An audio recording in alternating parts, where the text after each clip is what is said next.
Na semana passada, o mundo bateu um novo recorde de infecções e mortes diárias. Mais de 12 mil vidas perdidas no mundo. Os casos aumentaram em vários países da Europa e Estados Unidos, onde os governos já voltaram com medidas de confinamento. Por aqui, muitos médicos, mas muitos médicos e alguns estados já apontam sinais de crescimento do número de casos e recomendam cuidados redobrados à população. Será que a gente já está com uma segunda onda? Ou será que, como eu falei lá no início, o vírus está batendo na porta ou já está sentado no sofá da nossa sala? Qual será o impacto disso na vida das pessoas em pleno final de ano, Natal chegando? E a vacina chega quando? Joguei todas essas perguntas para você, doutora Jaqueline, né? Podemos já falar em segunda onda, mal tendo saído da primeira, doutora? Olha, Astrid, é um assunto bem controverso e também que divide os pesquisadores, né? A gente realmente está tendo um aumento de casos e esse aumento ainda não pode ser concebido ou ainda investigado para a gente poder realmente dizer se se trata de uma segunda onda ou se é um agravamento da primeira onda. A gente consegue observar que existe sim, né, uma alteração naquilo que estava sendo observado e essa alteração está sendo vista como um aumento do número de casos, lotação dos hospitais. Então, independente da gente dizer que é uma segunda onda ou dizer que é um agravamento da primeira onda, o que a gente pode dizer é que, com certeza, as pessoas precisam se cuidar um pouco mais. Então, acho que todo mundo está muito exausto, né? E eu falo, inclusive por mim, a gente está vivendo praticamente aí quase um ano já dessa pandemia e aqui no Brasil caminhando para o 10º mês. Sim. E todos estão psicologicamente abalados, psicologicamente saturados por conta da pandemia, e é muito natural que a gente acabe relaxando das medidas. Então, se a gente não mantiver esse controle, essa vontade de seguir, teoricamente, as recomendações, a coisa realmente vai caminhando para o lado mais difícil, que é o aumento de casos, as pessoas se infectando cada vez mais e mais mortes acontecendo. Então, acho que... Desculpa, pode completar. Não, completa. Então, eu acho que assim, a gente está vivendo um momento agora em que as pessoas realmente estão saturadas, está chegando o final de ano, todo mundo está querendo curtir, todo mundo está querendo sair, se aglomerar novamente, e volta e meia a gente vê que existem mesmo festas secretas ou encontros onde as pessoas não tomam esses cuidados, e isso está refletindo agora nesse aumento de casos. É importante salientar que essas coisas elas não acontecem imediatamente, então não é no final de semana que eu saio e daqui a pouco eu vou ver um aumento de casos, é uma construção, então leva aí um tempo de 1 a 2 meses para a gente conseguir observar o efeito das medidas e da posição da população em relação a isso. Quer dizer, então, aquele luau que a gente viu, por exemplo, todo mundo hoje estava comentando isso, que a gente viu no Rio de Janeiro, convocado pelo Facebook, que reuniu 2.000 pessoas, daqui a 10, 14 dias a gente vai ver quantas dessas 2.000 aí vão estar infectados. Eu não estou rogando praga, mas é apenas uma constatação científica, não é? Exato, fato. Exatamente isso. A gente, pensando na questão da biologia viral, aquelas pessoas que estavam ali expostas, né, sem utilizar máscara, sem utilizar a medida do distanciamento social, obviamente elas estiveram expostas, porque, querendo ou não, você sempre tem 1 ou 2, ou até muito mais pessoas infectadas, e isso vai, então, se propagando dentro daquela aglomeração, daquele espaço ali, né, feito por pessoas. Então, com 14, 15, 20 dias, a gente começa então, a ter o resultado realmente daquelas transmissões que aconteceram no evento. Então, não é rogar praga, é a biologia do vírus mesmo. Como é que vai ser, ou como é que deve ser o comportamento do brasileiro nesse Natal, doutora?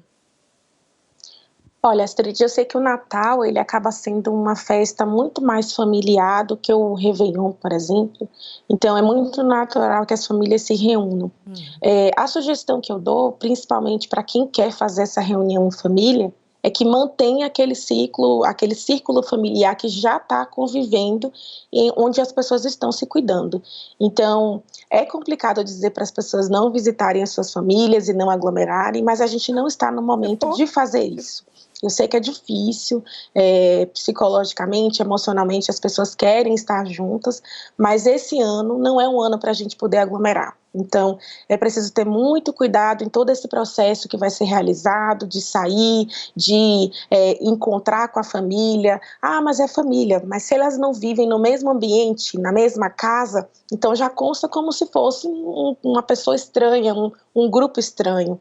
E aí, ter controle do que todo mundo está fazendo é muito complicado, é muito difícil, né? Então, o ideal é que as pessoas se mantenham dentro daquele círculo familiar onde já convivem e evitem sair, ir para a casa de parentes, ir para casa principalmente de pessoas mais velhas, que são as pessoas que podem estar numa faixa de risco e de comorbidades muito maior. Então, essa é a recomendação que eu dou. Sei que não é fácil falar isso, né? Depois eu vou ser xingada aí pela internet em todos os aspectos, mas é importante que a gente tenha esse cuidado. Não, você não vai ser xingada, não. A Pitty, na hora que eu comecei a falar, a Pitty já estava extremamente necessária. Porque a gente falou também isso hoje à tarde, né?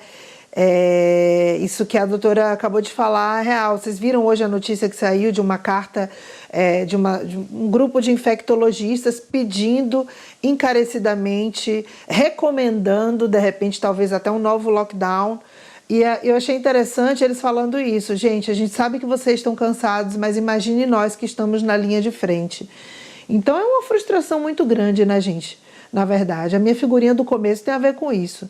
Porque a gente passou o ano inteiro e aí, de repente, se criou toda uma expectativa. Não, cara, no Natal finalmente a gente vai poder, sei lá, se aliviar um pouco. E agora a gente está se deparando com essa outra situação. E é muito importante a gente pensar o seguinte, isso que a doutora Jaqueline está falando é muito importante, cara, porque ninguém vai dizer isso para a gente, sabe? A gente está num período eleitoral. Então eu duvido muito que essa alternativa não seja dada nesse momento, porque isso tem um impacto social muito grande, ninguém quer dar essa má notícia. Segundo, a gente tem toda uma expectativa da economia e do comércio em relação às festas de Natal, de uma série de negócios que quebraram, então a gente tem também uma pressão econômica para não dar esta notícia. A gente está cercado por todos os lados, assim, ninguém quer dar essa notícia, né? Mas talvez é isso, é engolir essa frustração e alguém vai ter que falar a real. Eu fico pensando isso, que se a gente absorve essa pressão social e econômica e ninguém disser isso para a gente agora, como é que vai ser ano que vem, doutora? O que você pensa sobre isso? Olha, Pitty, eu acho que se a gente continuar no ritmo que a gente está, as pessoas continuarem saindo, desrespeitando as preconizações de isolamento, de distanciamento social, essa tendência de se continuar nesse clima é muito maior, né? Pelo menos até a chegada da vacina, que é uma outra dúvida, inclusive para nós cientistas, né? Por mais que a gente tenha vários estudos agora demonstrando a sua eficácia, não sabemos quando isso de fato vai ser disponibilizado para a população. Então, e mesmo que isso seja disponibilizado, existe toda uma logística para que toda a população receba essas vacinas. Então, não vai acontecer tudo muito rápido, do dia para a noite. A gente vai ter aí um cronograma de disponibilização, um cronograma de vacinação e, mais ainda, um cronograma de aguardar o resultado dessas vacinações, dessa imunização. Então, para o ano que vem, se a gente não tomar muito cuidado agora, se a gente não respeitar o que está sendo sugerido agora, a gente vai continuar nessa brincadeira de solta um pouquinho e depois fecha tudo, solta mais um pouquinho e fecha tudo, até a gente conseguir ter a população realmente protegida para que a gente possa voltar ao nosso novo normal. Na verdade, não é nem o normal que a gente conhece, né? Um novo normal. Que ela falou em relação à vacina, que ainda é uma grande dúvida. Hoje eu vi nos Trending Topics a galera falando de uma vacina que era certa, que não era certa. E a gente percebe que a gente afrouxou mesmo, as pessoas não usam nem mais máscara na rua. É muito assustador ver que as pessoas não estão levando a sério. E por uma série de questões, né, gente? A gente precisava de um direcionamento do governo que não tem, e tem essa questão também da desigualdade social, as pessoas precisam trabalhar, do cansaço, da exaustão, como você falou, dessa questão mental, psicológica, econômica, de tudo isso. Mas eu fiquei pensando muito sobre se ainda é possível. Você vê que ainda é possível se a gente realmente tomar uma atitude agora. O que se você pudesse, se você estivesse no poder agora e você pudesse fazer uma recomendação que fosse ser seguida pelo povo brasileiro, doutora Jaqueline, o que você diria para a gente fazer? Se você ainda acha que a gente ainda tem como controlar isso, ou a gente está numa situação que não tem mais jeito? Porque é desesperador, realmente. A gente vê que as pessoas elas não estão levando mais a sério. Então, se você estivesse nesse lugar de poder para dizer, gente, vamos fazer isso, que recomendações você daria para a gente? Olha, Gabi, sua pergunta é super importante, porque se a gente fosse pensar no mundo ideal, que seria a posição que eu tomaria, de fato a gente deveria realmente fazer um lockdown, pedir para que as pessoas permanecessem em casa, fizessem de fato o distanciamento social, e isso passa inclusive dentro das nossas casas, né? Porque a gente pensa que o distanciamento social ele é preconizado única e exclusivamente nas ruas, e na verdade não é. Então, não só nas ruas, mas dentro de casa, principalmente a questão da higiene, lavagem de mãos, a utilização das máscaras, o que você falou é realmente muito real no nosso tempo atual. As pessoas não estão usando máscaras, as pessoas saem, vão aos restaurantes, aos bares, e elas esquecem que naquele momento em que elas estão ali conversando sem as máscaras, possivelmente pessoas infectadas estão espalhando o vírus pelo ambiente. E aí a gente tem uma corrente de ar, uma corrente de vento que sai de um ar-condicionado, que sai de um ventilador, alguém que passa e acaba trazendo essa corrente, e a pessoa pode se infectar dessa forma. Então, sair para os lugares, se aglomerar, porque às vezes as pessoas pensam, não, se eu estou aqui no restaurante, são mesas diferentes, mesas separadas, não estamos aglomerando. Mas o ambiente em si pode estar contaminado por conta dessa interação mesmo. O vírus fica um pouco no ar e isso pode levar à contaminação. Então, o que eu poderia dizer é isso, é reduzir essas saídas, principalmente reduzir o tempo sem máscaras nas ruas. E uma outra questão que eu acho que as pessoas ainda não conseguiram perceber, a máscara ela não é 100% eficaz. Então, eu não sei se vocês já ouviram falar naquela teoria, né, naquele modelo lá do queijo suíço, que ele é feito de vários buraquinhos, né? Mas quando você coloca várias camadas uma atrás da outra, o buraco que uma camada deixa passar, a outra consegue fornecer uma barreira. Então, é um conjunto de medidas, uso de máscara, distanciamento social, de preferência, reduzir as saídas, né, essa exposição, utilização de álcool quando possível, lavagem frequente das mãos, tudo isso precisa ser colocado num conjunto. E o uso correto das máscaras, que é uma coisa que eu sempre gosto de falar. Eu vejo muito na rua as pessoas usando máscara, mas a máscara ou vai aqui no queixo, ou ela está num lado só, que as pessoas estão conversando no celular, elas estão conversando entre si, elas não estão utilizando a máscara para cobrir o nariz e a boca. Então, a gente tem uma série de hábitos incorretos que acabam levando à contaminação. E uma outra coisa, se a máscara ela serve como uma barreira, qual o sentido de eu utilizar essa barreira para que o vírus não entre pelo meu nariz e pela boca, mas com a minha mão eu toco no lado de fora da máscara e depois eu passo no olho, esqueço, pego alguma coisa para comer, fumo um cigarro e eu estou me infectando, estou me contaminando da mesma forma. Então, são hábitos que as pessoas não conseguiram absorver e que precisam ser levados em consideração. Então, se eu pudesse dizer o que fazer, seria todo esse conjunto de coisas. Gente, eu acho que a gente já ouviu tudo que a gente deveria ouvir. Eu tô até... Primeiro eu quero dizer o seguinte, se a pandemia trouxe alguma coisa de boa, foi a visibilidade de vocês, cientistas mulheres. Eu babo com o saber de vocês. Você é maravilhosa. Isso abre um caminho para as meninas explorarem outro tipo de aprendizado. É um orgulho isso. E, assim, o que eu tenho a dizer? O que aconteceu? O cansaço dessa pandemia venceu o medo. As pessoas não estão mais com medo. É essa a diferença que eu sinto. Então, essa falta de cuidado, essa falta de medo. Eu lembro que no início da pandemia, eu desci o elevador de apneia. Eu perdi a respiração, eu achava que respirando eu ia pegar no elevador. Então, hoje em dia, não tem mais medo.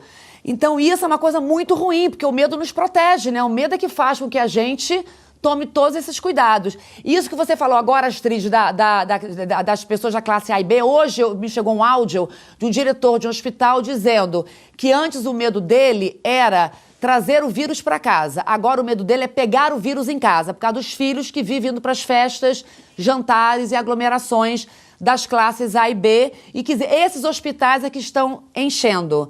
Então, se eu tenho alguma pergunta ainda para fazer, porque eu acho que você já nos esclareceu de tantas coisas essenciais, é isso, essa volta, ela tá vindo nesses hospitais de classe A e B, desses ricos que não conseguem ficar em casa? Então, recentemente saiu na mídia, principalmente, falando sobre essa superlotação dos hospitais de classe A e B. Então, a gente não sabe se isso está, de fato, relacionado com a internação desses pacientes por conta de casos confirmados, ou se isso acontece até por uma prevenção mesmo do sistema de saúde privado, que acaba trazendo essa possibilidade de tratar o indivíduo ali e, pelo menos, aguardar até o diagnóstico sair. O fato é que se as pessoas estão indo até os hospitais, provavelmente é porque elas estão sentindo sintomas característicos da Covid, porque as pessoas assintomáticas, elas não têm sintoma, então elas não percebem que podem estar infectadas. Então, eu acredito que se está acontecendo uma superlotação, um aumento realmente dessas internações, desses atendimentos nos hospitais de classe A e B, seja porque essas pessoas estão se expondo e, de certa forma, apresentando algum tipo de sintoma que pode sim ser a Covid. Então, é necessário que a gente fique em casa. Eu sei que é difícil, mas é bem isso. Os jovens, eles têm se expostos, eu acho que por conta dessa transposição aí do medo pela saturação. Então, infelizmente, pode se pagar muito caro, porque não só eles acabam se infectando, como levam para casa. E as pessoas que estão se protegendo acabam sendo infectadas por uma atitude irresponsável, de certa forma.